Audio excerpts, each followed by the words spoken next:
Hey guys, so it's me again, Dark Q. Uh, I'm back with another video. And no, it is not an art video, it is yet another art supply video. I am trying to currently edit a video, but yeah, my computer's not that great. But anyway, a little bit ago, I made a purchase of Ohuhu markers. I got the 100 pack, and these are markers that I bought off of Amazon. They're alcohol-based markers, and they're kind of like a cheaper alternative to Copics in a way. So I bought 100 pack for $51, I think it was, on Amazon. So I wanted to do a quick little video about the difference between these markers. If you're looking for a cheaper alternative, I know I just said the price and I just said that, but we get the point. I can't make videos, but okay. So obviously, what I have in my hand and what I'm holding before the camera is an Ohuhu marker, and then what I have here is a Copic sketch marker. And I said that these are kind of like a cheaper alternative to a Copic sketch marker because, like I stated before, 100 pack for about $51. They're like 50 something cents a piece. These, on the other hand, depending on where you buy them from, can be like I think like $6, $7 a piece. They are good markers, but they're expensive. And cases of them, I think, for like 6 markers are like about $36 from what I recall. That might be incorrect, but basically these are expensive, or these are a lot cheaper. So there are some key differences though. With cheapness comes, well, I should say with cheapness. Why not I put it? But there are some key differences why they might be a little cheaper, as you can see. As come on, focus. Okay. As you can see on here, it shows you the ends of the markers. Like, this is one of the key differences, are the ends.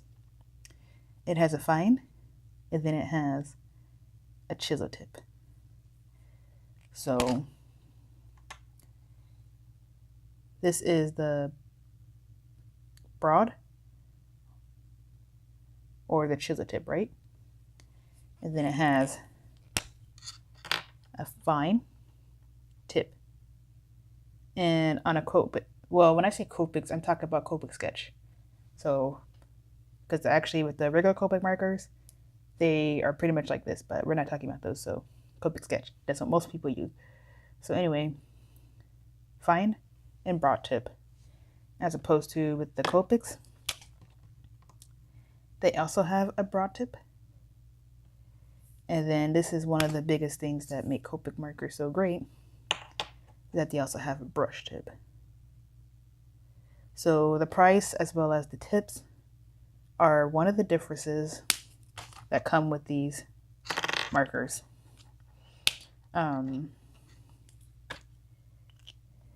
So that's one of the biggest differences. So if you're looking for a brush tip, these are not it.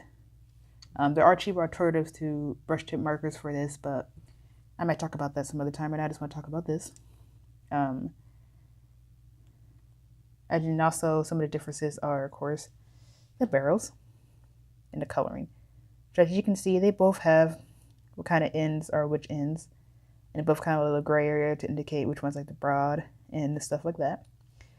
They both have the names, the brand of marker on the front, right? And the Copics have a little barcode on it. But so I guess you say that's a similarity, but as you can see, they are different sizes. The Ohuhu marker, I hope I'm saying it right, is slightly longer. The barrel is also white, while this is more of a gray color. They are both this kind of oval shape, so they won't roll off the counter or roll off your desk when you're using them. One of the key differences, another key difference aside from the tips, is this. As you can see, this is the Ohuhu marker, and this simply says 28. So the colors do not actually have names. And I think I saw in a video somebody used to have names, but they don't. So the colors are simply by numbers when it comes to Ohuhu markers. as opposed to with the Copics.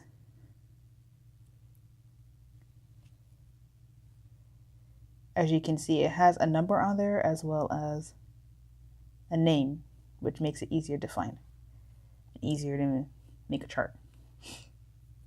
So those are some of the differences with this. As far as quality, I would say you get what you pay for with both markers, in my opinion. I don't currently have it with me, but I do have a set of Copics that I have for a while, and I love Copic markers. These are very nice. They work very well. You can make some beautiful artwork, and you'll see that everywhere. You can do the same thing with these. But being that they are cheaper, I would assume that the color variety might not be the same, or the quality of ink in here. The only reason I say that is because Copics have over 300 of the colors, and I don't know how many of these have, but I do have the 100 pack, which is quite a bit. And you'll probably run into Copics too, I know you will, but there are a lot of different colors. But it's the same thing with this one, considering it's a 100 pack. I'm going to show you a little chart I made.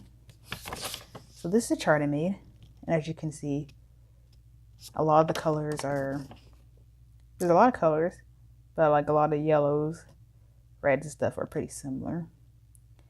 So that's probably the other thing is too, is that Copics might have a bit more colors, but depending on what you're doing, you probably don't need that many colors. But as you can see from the 100 pack, they still got a good range of colors. So I probably went off topic a little bit, but I'm trying to figure out, I guess I said I didn't really rehearse this, as you can see, but I just wanted to say that a couple of differences. I do think they are both good markers, I should say. And I've used both for artworks. And I can actually show you, or maybe not, because I can actually show you artworks that I've done with them. So this is on marker paper. So this, at least the skin parts and the shirt, the boy right here in the blue, that was the Copics, okay? So as you can see, they're pretty smooth, nice color, lighter colors. And I think that's because, like I said, maybe a bit better quality ink. And then this was done completely with Ohuhu markers. And as you can see, and also, like I said, it might just be the color range. Not quite as light, but then again, those markers that I used for the Copic was quite light. But, and this is marker paper, but as you can see, they're still pretty nice. So, I hope what I'm saying makes sense, but basically, I think I'm trying to get at is, if you want to try markers, and you want to try a cheap alternative, I think that these are a good option. As you can see, you can do lovely artwork with them. Pretty much everything you can do with a Copic. They are alcohol based. And they are, I think, like I said, a good alternative. There are other markers, of course. You got like Spectrum Noir, you got Prismacolor and all those. But as far as price, I think they're definitely worth the price. Like I said, you're paying basically about 50 cents per marker. They do have smaller packs than 100. I think they come in as low as like 20 markers. Or was it 40 markers? Yeah, 20 markers, I think. I have to double check. I'll put the link down for Amazon where you can buy them. But you'll see that for the price you get, I mean, for what you pay, you don't get a bit, oh gosh, you don't get a bad deal. So anyway, like I said, it's a quick little video because there's nothing really going on here. I am trying to film some stuff. I'm trying to film one painting I'm doing right now, and then I'm working on another artwork. When that'll be up, I don't know, because my computer's hecka slow, and it makes me angry. So, but I'm going to try to get some videos up of art, actually. But if I don't get actual art videos up, I might do another comparison between markers or something. But anyway, aside from the ranting and the confusion and talking, I hope that this was at least a little bit informative and maybe helpful as to some reasons why you might want to, if you want to try alcohol-based markers, or you might want to go with these instead of automatically buying a pack of these. Or maybe I shouldn't say that. What I should say is that just, you know what I mean, maybe you just buy one Copic and then maybe just try these out if you really want to try Copics out. Like I said, they are pricey. They are good. And then, like I said, for being such cheap markers, these are pretty good too. Anyway, that's all I have to say. So, thank you and have a good day.